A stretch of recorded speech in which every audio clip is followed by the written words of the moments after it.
शानदार स्टूडियो में। नमस्कार, सीएनबीसी आवाज और इबिक्स कैश के स्टूडियो से आप देख रहे हैं कंज्यूमर अड्डा। आपके साथ मैं हूं विपिन भट्ट और आज हम बात करेंगे आपकी पीठ की और उसमें होने वाले दर्द की। जी हां, क्योंकि एक सर्वे के मुताबिक करीब 41% लोगों को पीठ दर्द की शिकायत हुई है जब से वर्क फ्रॉम होम की शुरुआत हुई है। और होता क्या है कि घर पर आप जिस पोस्चर में बैठकर काम करते हैं, जिस पोस्चर में आप बाकी चीजें करते हैं या आराम करते हैं, शायद वो सब मिला जुला असर ये हुआ है कि पीठ दर्द की शिकायत अचानक से बढ़ गई है। और सिर्फ घर पे ही क्यों, बहुत सारे लोगों को तो ऑफिस में भी करेक्ट सिटिंग पोस्चर ना होने की वजह से पीठ दर्द की शिकायत रहती है, जो बढ़ते बढ़ते गर्दन तक आती है, फिर सर्वाइकल स्पॉन्डिलाइसिस और ना जाने क्या क्या शिकायतें लोगों को होने लगती है।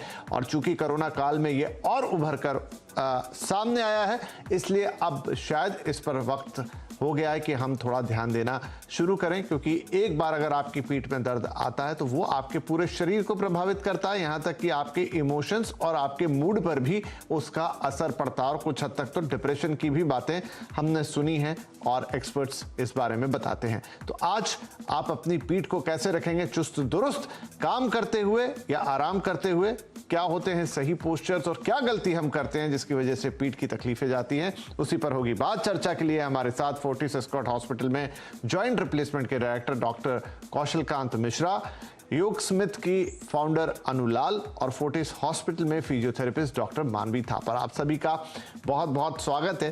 तो डॉक्टर थापर, हम आपसे शुरुआत करते हैं। आप ये बताएं कि आमतौर पे आपके पास कई लोग फिजियोथेरेपी लेने आते होंगे और उसमें पीठ दर्द के भी बड़े सारे मरीज होते होंगे।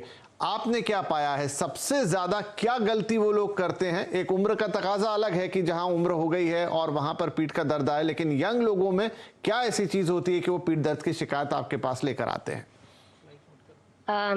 हेलो। तो ज्यादातर जो आजकल बैक पेन, पीठ का दर्द या फिर जो गर्दन के दर्द के साथ जो लोग आते हैं, वो मोस्टली आपके यंगस्टर्स रहते हैं। यूथ में ज्यादा ये देखने को मिल रहा है, यानी कि from the age of 20 to 30, 35, इस रेंज में आजकल बहुत लोगों को बैक पेन, नेक पेन, और इसका मेन रीजन है उनका पोस्चर। बहुत सारे लोगों का जो स्टार्टिंग जो फेज होता है पेन का, वो बैड पोस्चर की वजह से ही होता है। अगर उसको लोग करेक्ट करना शुरू कर दें तो बेसिक लेवल पे बहुत सारी प्रॉब्लम पहले ही सॉल्व हो सकती है।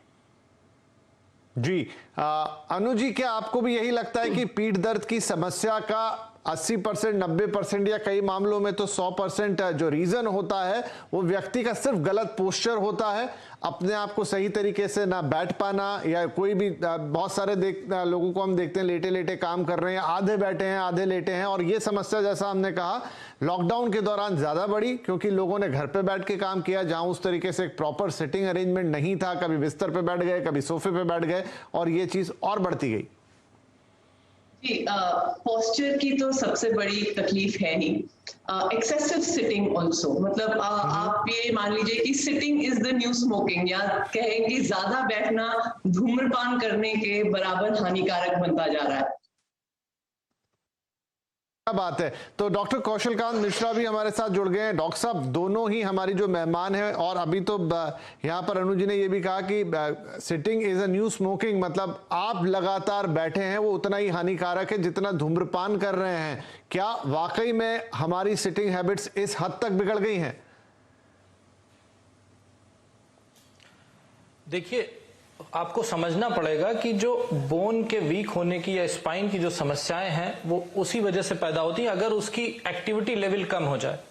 किसी भी वजह से जितना भी मस्कुलोस्केलेटल टिश्यू होता है, चाहे वो हड्डियां हो, चाहे मांसपेशियां हो, चाहे ज्वाइंट हो, चाहे लिगामेंट हो, कुछ भी, जो भी आप मस्कुलर टिश्यू देख रहे हैं, स्केलेटल टिश्यू देख रहे हैं, उसकी परफॉर्मेंस डिपेंड करती है कि उसके ऊपर कितना ज्यादा स्ट्रेस एंड स्ट्रेन होता है, यानी कि कितनी ज्यादा उनके ऊपर वेट पड़ रहा है, एक्टिविटी हो रही है, उनका कितना ज्यादा यूटिलाइजेशन हो रहा है। जितना ज्यादा यूटिलाइजेशन होगा मस्कुलोस्केलेटल टिश्यू का, उतना ही बेहतर टिश्यू रहेगा। ये चाहे स्पाइन ले लें, ये चाहे आप मसल ले लें, चाहे बैक ले लें, चाहे हिप ले लें, चाहे नी ले लें, सारे ज्वाइंट में ऑर्थोपेडिक्स इज सो सिंपल कि जितना ज्यादा आप ज्वाइंट के ऊपर, मसल के ऊपर एक्टिविटी का बर्डन डालेंगे, वो उतना ही अच्छा परफॉर्म करेगा। डॉक्टर मिश्रा, और जब आप बैठे रहते हैं, मैं एक चीज आप पूछूंगा कि ये जब आप बैठे रहते हैं, जी मैं आ रहा हूं, लेकिन मैं इसमें जरा छोटा सा सवाल ये जोड़ रहा हूं कि क्या ये मामले इसीलिए इतने बढ़ गए कि लॉकडाउन के दौरान आपकी जो नॉर्मल उठना बैठना चलना फिरना था वो भी रुक गया? देखिए, जब से लॉकडाउन लगा है, आप देखिए लोग घरों से नहीं निकल रहे हैं, बाहर नहीं जा रहे हैं। अगर पहले लोग ऑफिस जाते थे तो भी उनको थोड़ा बहुत एक्टिविटी लेवल करना पड़ता था, अब सब कुछ घर पे होता है। और घर पे अगर वर्क फ्रॉम होम होता है तो आप अपनी मन माफिक कभी भी बैठते हैं, कभी भी लेटते हैं, कंप्यूटर पे कैसे भी हो सकते हैं। तो एक्टिविटी कम हुई है। आपको ये देखना पड़ेगा, जितनी कम एक्टिविटी होगी उतनी ज्यादा इस तरह की प्रॉब्लम आएगी। और यही वजह है कि लॉकडाउन के दौरान जो musculoskeletal problem, specially back pain, जो वर्किंग लोग हैं जिन्होंने वर्क फ्रॉम होम किया है, स्पेशली बच्चों में जो बैठ करके क्लासेस कर रहे हैं, उनका एक्टिविटी लेवल 0 हो रहा, ऐसे लोगों में जो neck pain, back pain, shoulder pain, कमर दर्द, ये जो कुछ भी हो रहा है ये बिकॉज ऑफ इनएक्टिविटी हो रहा है। और जो ये अचानक 1.5 साल में जो लॉकडाउन की वजह से एक नई लाइफ स्टाइल डिजीज कहें पैदा हो गई है, वो इनएक्टिविटी है और जिसकी वजह से सारी प्रॉब्लम्स आ रही हैं। और ये प्रॉब्लम अब हम लोग ज्यादा देख रहे हैं। बैक पेन बढ़ गया है, आप देखें बैठे बैठे गर्दन में दर्द होने लगता है, नेक पेन होने लगता है। आपका प्रॉपर पोस्चर न होने से, आपके ऑफिस की प्रॉपर टेबल न होने से, जब ऑफिस की प्रॉपर टेबल न होने से आपको दर्द होता है तो घर में तो ऑफिस जैसा इन्वायरमेंट ही नहीं होता है। तो ये जो चेंज आया है इसकी वजह से बहुत सारी बैक की प्रॉब्लम आई है, मस्कुलोस्केलेटल प्रॉब्लम आई है, हिप्स की प्रॉब्लम आई है। आपको की समझना पड़ेगा, मैंने एक ही चीज बोली कि ऑर्थोपेडिक्स इज मोबिलिटी।